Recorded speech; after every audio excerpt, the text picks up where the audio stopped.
It doesn't matter why I was there, where the air is sterile and the sheets sting. Doesn't matter that I was hooked up to this thing that buzzed and beeped every time my heart leaped, like a man whose faith tells him God's hands are big enough to catch an airplane or a world. Doesn't matter that I was curled up like a fist protesting death, or that every breath was either hard labor or hard time, or that I'm either always too hot or too cold. Doesn't matter because my hospital roommate wears Star Wars pajamas, and he's 9 years old. His name is Lewis, and I don't have to ask what he's got. The bald head with the skin and bones frame speaks volumes. The Game Boy and the feather pillow booms like they're trying to make him feel at home because he's gonna be here a while. I manage to smile the first time I see him, and it feels like the biggest lie I've ever told. So I hold my breath, because I'm thinking any minute now he's gonna call me on it. I hold my breath because I'm scared of a 57-pound boy hooked up to a machine because he's been watching me, and maybe I got him pegged all wrong, like maybe he's bionic or some shit. So I look away. Like I just made eye contact with a gang member who's got a rap sheet the length of a lecture on dumb mistakes politicians have made. I look away like he's gonna give me my life back the moment I got something to trade. I'd damn near pull out my pack and say, cigarette. But my fear subsides in the moment I realize Lewis is all show and tell. He's got everything from a shotgun shell to a crow's foot, and he can put them all in context, like, see this from a shooting range and see this from a weird girl. I watch his hands curl around a cufflink and a tie tack and realize that every knick-knack is a treasure, and every treasure's got a story, and every time I think I can't handle more, he hits me with another story. He says, see this from my father, see this from my brother, see this from that weird girl, see this from my mother. Took me about 2 days to figure out that that weird girl is his sister. Took him about 2 hours today after she left for him to figure out he missed her. They visit every day and stay well past visiting hours because for them that term doesn't apply. But when they do leave, Lewis and I are left alone. And he says the worst part about being sick is that you get all the free ice cream you ask for. And he says the worst part about that is realizing that there's nothing more they can do for you. He says ice cream can't make everything okay. And there's no easy way of asking, and I already know what he's gonna say, but maybe he just needs to say it, so I ask him anyway, are you scared? Lewis doesn't even lower his voice when he says, fuck yeah. I listened to a 9-year-old boy say the word fuck, like he was a 30-year-old man with a nosebleed being lowered into a shark tank. He's gonna write to it. And if it takes this kid a curse word to help him get through it, then I want to teach him to swear like the devil's sitting there taking notes with a pen and a pad. But before I can forget that Lewis is 9 years old, he says, please don't tell my dad. He asks me if I believe in angels. And before I realize I don't have the heart to tell him, I tell him not lately. And I just lay there waiting for him to hate me.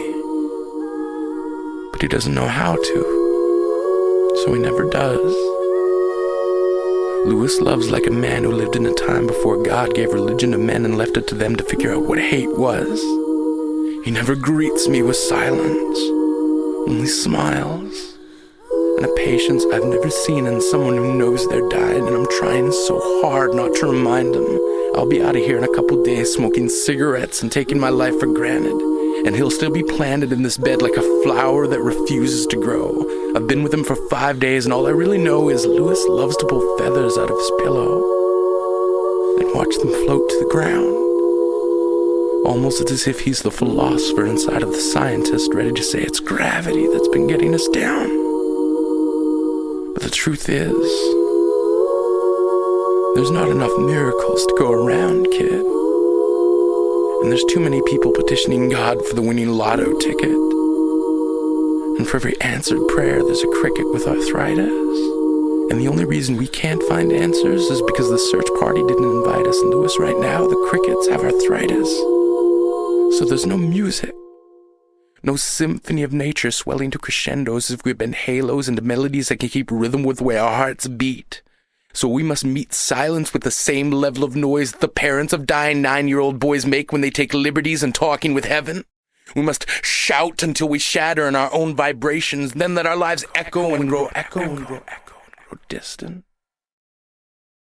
Grow distant enough to know that as far as our efforts go, we don't always get a reply.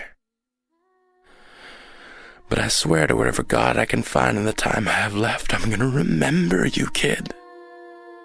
I'm gonna tell your story as often as every story you told me, and every time I tell it, I'll say, see? There's bravery in this world.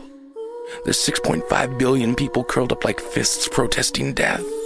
But every breath we breathe has to be given back. A 9-year-old boy taught me that. So hold your breath. The same way you'd hold a pen when writing thank you letters on your skin to every tree that gave you that breath to hold. Then let it go. As if you understand something about getting old and having to give back, let it go like a laugh attack in the middle of really good sex. The black eye will be worth it. Because what is your night worth without a story to tell? And why wield a word like worth if you've got nothing to sell? People drop pennies down a wishing well as if the cost of a desire is equal to that of a thought. But if you've got expectations, expect others have bought your exact same dream for the price of the hard work, hang in, hold on mentality. Like I accept any challenge, so challenge me. Like I brought a knife to this gunfight, but the other night I mugged a mountain, so bring that shit. I've had practice. Lewis and I cracked this world wide open, found the prize inside as we never lied to ourselves. Never told ourselves it would be easy or undemanding. So we sing in our own vibration and dare angels to eavesdrop and stop mid-flight to pluck feathers from their wings and write demands that God's hands take the time to catch you. So that even if God doesn't, it wasn't because we didn't try. I don't often believe in angels. But on the day I left, Lewis pulled a feather from his pillow and said, "This is for you." I half expected him to say, "See, this is the first one I grew."